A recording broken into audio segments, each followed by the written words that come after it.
50 करोड़ के लागत से फिल्म पवन सिंह, खेसारी लाल सारे लोग बनाते हैं, लगभग 60 करोड़, 70 करोड़, 80 करोड़। और हमारे झारखंड की फिल्में 30 लाख, 25 लाख, 40 लाख में बनती है। जब भीड़ जुटानी होती है तो हम कलाकारों को बुला लिया जाता है। हम कलाकार ही हैं जो अपने संस्कृति को संजोए हुए हैं। एक पीढ़ी से दूसरी पीढ़ी और दूसरी पीढ़ी से तीसरी पीढ़ी हमारी संस्कृति हम कलाकारों के बदौलत ही आगे बढ़ रही है। इससे पहले भी जो सरकारें रही हैं वो कभी कलाकारों के प्रति इतनी सीरियस नहीं रही है। बस कलाकार जैसे तैसे अपना पेट पालने का काम करते हैं झारखंड के कलाकार। खिलाड़ियों को आपने नौकरी दी है, सरकारी नौकरी दी है, वैसे ही कलाकारों को भी सरकारी नौकरी दीजिए।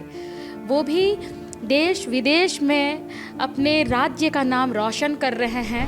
जोहार। सीएम हेमंत सोरेन की ऐतिहासिक यात्रा खतियानी जोहार यात्रा की शुरुआत आज गढ़वा से हुई और इस यात्रा में कई कलाकार पहुंचे जो कि बिहार, झारखंड समेत मुंबई में अपने कला का जलवा दिखा चुके हैं और ये तमाम कलाकार आज गढ़वा में मौजूद थे।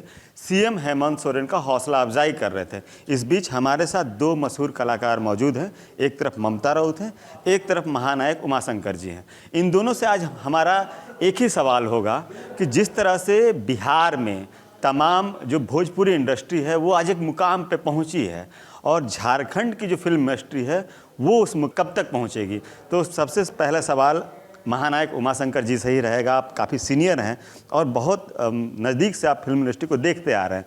क्या लगता है सर, झारखंड की फिल्म इंडस्ट्री विकास कर पाई है इन 22 सालों में? सबसे पहले तो आपके झारखंड अपडेट्स के तमाम दर्शकों को मेरा प्यार भरा नमस्कार, प्रणाम, जोहार सबको। आज सीएम हेमंत सोरेन जी के कार्यक्रम में हम तमाम कलाकार गढ़वा में उपस्थित हैं, तो आपको भी बहुत बहुत धन्यवाद कि आप आए, हम लोगों से ये सवाल किया। आपका सवाल बहुत ही महत्वपूर्ण है हम सभी झारखंड वासियों के लिए कि जिस तरह बिहार की फिल्म इंडस्ट्री वहाँ डेवलप कर रही है, हमारे झारखंड के कलाकार डेवलप नहीं कर पा रहे हैं। इसमें एक मुद्दा तो हमको साफ नज़र आता है कि हमारे झारखंड के सरकार, खास करके जो भी सरकार इससे पहले, अभी तो हेमंत सोरेन जी का सरकार चल रहा है, इससे पहले भी जो सरकारें रही हैं वो कभी कलाकारों के प्रति इतनी सीरियस नहीं रही है। बस कलाकार जैसे तैसे अपना पेट पालने का काम करते हैं झारखंड के कलाकार। उन पर विशेष सरकार का न कोई कार्यक्रम होता है, न कोई, जब भीड़ जुटानी होती है तो हम कलाकारों को बुला लिया जाता है। और यहाँ के कलाकार, ऐसा नहीं कि झारखंड कलाकार बाहर जाकर स्ट्रगल नहीं कर रहे हैं। अभी ममता राउत पूरे हिंदुस्तान में अपनी कला के दम पर अपना नाम रोशन किया है। इस लड़की ने, गर्व है हमको कि ममता राउत हमारे झारखंड की है। तो बहुत सारे कारण हैं और भी कि कलाकारों को ध्यान देना होगा। झारखंड सरकार को मैं अपने हेमंत सोरेन जी से भी आग्रह करूंगा कि आप हम कलाकारों को करीब से देखिए आकर और इनके लिए कुछ ऐसी योजनाएं लाइए जो वाकई कागज में ना हो, धरातल पर हो। बहुत बहुत धन्यवाद। एक सवाल और रहेगा।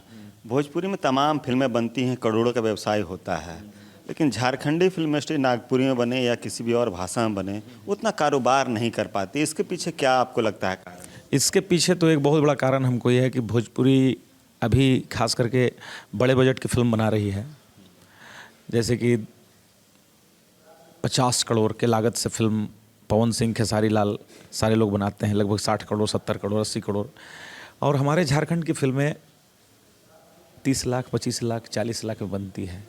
तो उस लेवल की बनती नहीं है और दर्शकों का आंख जो है वो हाई लेवल का आंख बन चुका है। क्योंकि बच्चे भी 4G चलाते हैं आज के डेट में, हर बच्चा देख रहा है। तो फिल्म इंडस्ट्री, बॉलीवुड का जो फिल्म देखा है, अब उसको उस लेवल का चीज़ मिलेगा तो ही आपको देखेगा, और उस लेवल का लोग नहीं बना पाते हैं यहाँ झारखंड में। इसलिए न कारोबार कर पा रही है, न उनको नाम मिल पा रहा है, जो उनको मिलना चाहिए नहीं मिल पा रहा है। मेहनत तो सब सारे कलाकार कर रहे हैं, ऐसी बात नहीं है। ममता राव जी, आपसे इन्हीं से जुड़ा हुआ सवाल रहेगा। झारखंड में झारखंडी फिल्म जो है उस लेवल पे क्यों नहीं बन पा रही है? सबसे पहले तो झारखंड अपडेट्स के जितने भी दर्शकगण हैं सभी को मेरा प्रेम भरा नमस्कार। और आपका सवाल बहुत ही ज़रूरी है, बहुत महत्वपूर्ण है। और जहाँ तक मुझे लगता है आजकल, मतलब जैसे झारखंड सरकार खिलाड़ियों पे ध्यान दे रही है, उनको नौकरी दे रही हैं, उनको पलायन नहीं करने दे रही हैं बाहर जाने के लिए, वैसे ही कलाकारों को भी पलायन नहीं करने दें। कलाकार दूसरे स्टेट में जाके किसी तरह से अपना जीवन यापन कर रहे हैं। बहुत बहु मात्रा में कलाकार पलायन कर रहे हैं। तो मेरा श्री माननीय हमारे जो सीएम हैं हेमंत सोरेन जी से मैं आग्रह करना चाहती हूँ, निवेदन करना चाहती हूँ कि हम कलाकारों को बिल्कुल नज़दीक से आके देखिए। हम कलाकार ही हैं जो अपने संस्कृति को संजोए हुए हैं। एक पीढ़ी से दूसरी पीढ़ी और दूसरी पीढ़ी से तीसरी पीढ़ी हमारी संस्कृति हम कलाकारों के बदौलत ही आगे बढ़ रही है।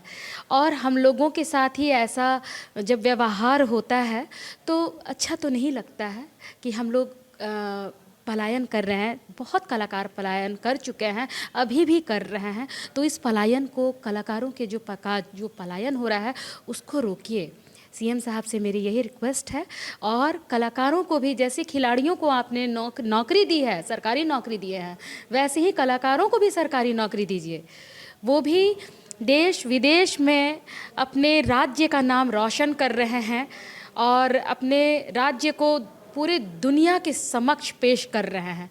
तो उन पे भी आप ध्यान दीजिए सीएम जी, और उनके लिए कुछ कड़े कानून लाइए जो कि उनके लाइफ से जुड़ी हो। और हाँ, फिल्म इंडस्ट्री में जैसे सब्सिडी मिल रहा है तो आप लोगों का बहुत बहुत धन्यवाद सबसे पहले तो। पर इस सब्सिडी का जो सबसे ज़्यादा फ़ायदा उठा रहे हैं वो बाहरी लोग उठा रहे हैं। जो हमारे जो झारखंड के जो कलाकार हैं उनको आप अगर धरातल पर आकर अगर आप देखें तो उनको बहुत फ़ायदा नहीं मिल रहा है। तो इस बात में भी थोड़ा विचारणीय है। आपसे रिक्वेस्ट है, थोड़ा विचार कीजिए और हम कलाकारों पे भी ध्यान दीजिए। ममता जी, हम देख रहे हैं लाल पाड़ वाली साड़ी में आप पहुंचे हैं आज कार्यक्रम में। बहुत कम ही लोग जानते हैं कि आप झारखंड से हैं, रांची से हैं, और एक क्या संदेश देना चाह रही थी इस साड़ी के साथ आप? देखिए, मेरा जन्म रांची में हुआ है, रांची मेकॉन कॉलोनी में। मेरे पिताजी मेकॉन एम्प्लॉय थे, मेरी माँ नगर निगम की एम्प्लॉय रही हैं रांची। और चूँकि रांची में मेरा जन्म हुआ है तो मेरा जन्म कर्म सब कुछ रांची का है। मेरा परिधान से लेकर मेरा व्यवहार, जहाँ कहते हैं कि चलना ही नृत्य है और बोलना ही गीत है, मैं उस क्षेत्र से आती हूँ, झारखंड से। और मुझे गर्व है कि मैं झारखंड की बेटी हूँ। इसलिए मैं जब भी मुझे मौका मिलता है अपने शहर आने का तो मैं लाल पाड़ का ये साड़ी ज़रूर पहनती हूँ क्योंकि मुझे अपने राज्य से बहुत प्रेम है। तो कलाकारों को अपने राज्य से बहुत प्रेम है और ये आज गढ़वा के ऐतिहासिक कार्यक्रम में दिखा भी। हम उम्मीद करते हैं जिस तरह से ये कलाकार हेमंत सरकार के कामों में और हेमंत सरकार का जो ऐतिहासिक जो खतियानी जोहार यात्रा था, जिस तरह से इन्होंने अपना बढ़ चढ़ कर योगदान दिया, सरकार भी इन कलाकारों के बारे में सोचेगी और झारखंड फिल्म इंडस्ट्री को एक मुकाम तक पहुँचाने के लिए सरकार पहल जरूर करेगी। धन्यवाद। गौरव, ये जो बिल है उसका, वाह, जॉब ढूंढ रहे हैं? हाँ भैया, थोड़ी कमाई और हो जाए तो बात बन जाएगी। तो जो तू ये दिन रात बाइक पे भटकते रहता है उसी से पैसे कमा ले। रैपिडो कैप्टन बने, जब वक्त मिले बाइक चलाएं और दिन के 1,500 तक कमाएं। ऊपर से एक्स्ट्रा इंसेंटिव्स और बोनस भी। डाउनलोड करें रैपिडो कैप्टन ऐप और आज ही ज्वाइन करें, वो भी फ्री।